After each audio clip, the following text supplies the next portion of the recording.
Cynthia Nixon. It is so cool to meet you. It is really nice to meet you too. I was just stalking, on your Instagram, and I saw that you put up a post about Ratched, and under it you wrote, "Ready or not, here we come." We really need to strap ourselves in, don't we? We are in for such a ride. Completely, 100%. You cannot believe where the story goes and where it takes the audience. You also used to work on stylish sets. You worked on Sex and the City, but Ryan Murphy, he just takes it to another level. What is it like going into that universe? Well, the first time I walked around the set and I saw that the hospital with it would the set that would be the mental hospital, I couldn't believe it. I felt like I was in old Hollywood. And I think when I was given the episodes, my wife and I watched them with our 17-year-old, and he said something I think was so spot on, which was that it's so scary, it's so unnerving, it's so eerie and creepy, but it's a film noir in that way, but it's in Technicolor. And you rarely see that, and at first you get lulled into thinking it's going to be like a 1950s movie, but actually as it goes on and on, the Technicolor aspects of it make everything that's evil that's happening seem even more chilling. It's so vivid. And I think that's something I really enjoyed, though, watching this, because yes, he's all about the style, but the style adds to the storytelling. Like, I felt like I was watching a 1950s movies with all the split screens and the music. Yeah. And he just has something that nobody has when it comes to storytelling, doesn't he? And style, and I do think that apart from our project, it then makes you reflect on the 1950s in the United States in a totally different way. That the surfaces looked great, but actually there were a lot of really awful, terrifying things happening. Yeah, there were. And I really like your character is a press secretary to a governor. And they're having this conversation about, how he wants to do things that make him look really powerful. And there was a line, and there were so many lines in this series, but one really stuck with me. And Gwendolyn says, "Governor, in some cases, to show strength is to show mercy." Yes.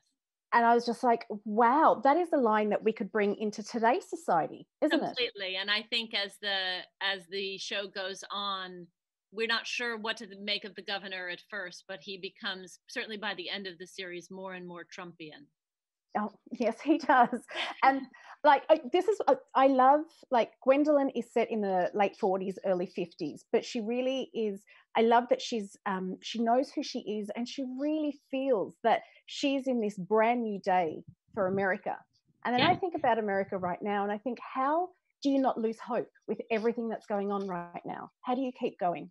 It's very hard not to lose hope, but I have three children, and my oldest one is 23, is a trans man living on his own in Chicago, going every week to not only to the protests but doing jail support, and very involved in protesting against and trying to prevent the separation of migrant families.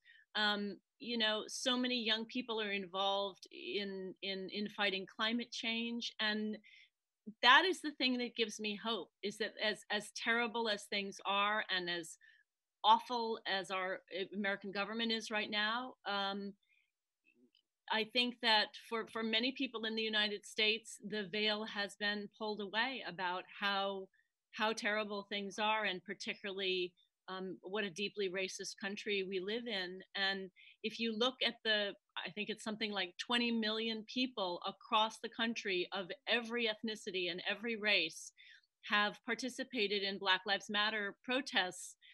We've never seen anything like that in the United States. We thought the Women's March after Trump was elected was huge, but this knocks it out of the water. So those are the kind of things that give me hope. Yeah, I suppose, is it Mr. Rogers who says you always have to look for the kindness in the world when the bad stuff is going on? He says, right, anytime there's a disaster, look for the helpers. Yeah. Something that does give us joy is, I have to mention this Sex and the City. I was talking to a mate of mine. She's like, "I can't believe you're going to talk to Cynthia Nixon. And we're not going to be like hounding her all about Sex and the City, because that is something that really shaped our lives." And I went, "It actually did. But I wonder, what impact did that have on your life?" I mean, it certain by the time that I made Sex in the City, I was a child actor. I had already been acting for about 20 years at that point, and I'd had a lot of success, but that kind of so many people on the street every day, on the subway every day, recognizing you, made a big impact. But the bigger impact, I guess, it had is on the kind of roles that were available to me, not just on television, but in film and on stage. It just gave me, it opened a million doors, in addition to, loving the show and being so proud of what we did.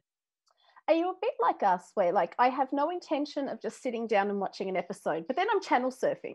I'm going, I'll just watch 2 seconds. Oh, just one more minute. And before I know it, I've watched the whole episode. Does that happen to you? Or do you just go, no, I'm moving on. I'm too close to this? I guess I'm not a channel surfer. Until really recently, I didn't even really have television. Now I have, No way.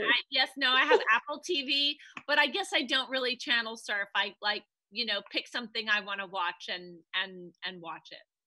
Well, talking about something we want to watch, Ratched is definitely something we want to watch. And tell us about your new Jullian Fellowes TV series, The Gilded Yes. Age. So we were supposed to start filming in mid-March, and then of course we got shut down by COVID. But we are, today is September 1st, and we're supposed to go back on September 30th, and we're all very excited. We've been, chomping at the bit. It's such a great project. It's called The Gilded Age, and it's set in New York in the 1880s. Cannot wait for that. But in the meantime, we've got Ratched to chomp our teeth on. Thank you so much. It was so lovely to meet you, Cynthia. Such a pleasure to talk to you.